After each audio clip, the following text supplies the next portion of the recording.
Mr. Milliard, yesterday we saw Mr. Boulet with your deputy, Mr. Tanguay, saying he'd be in the no camp, and then we saw Mathieu Lacombe saying he would be in the yes camp.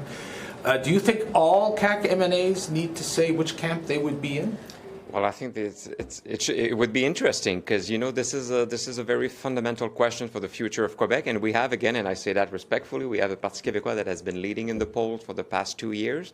And their first idea is to do the separation of Quebec. So it would be useful to know where all the CAQ MNAs stand, especially Premier Fréchette.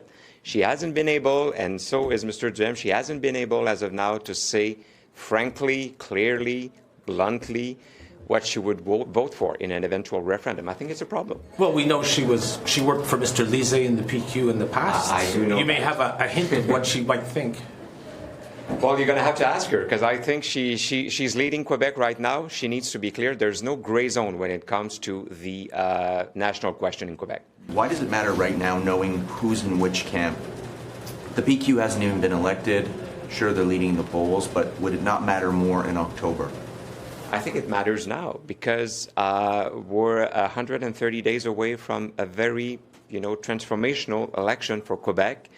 And this party is a coalition of many people, and they need to choose their camp because the Parti Québécois is very adamant and very clear about doing a potential referendum. So we need to know where people stand.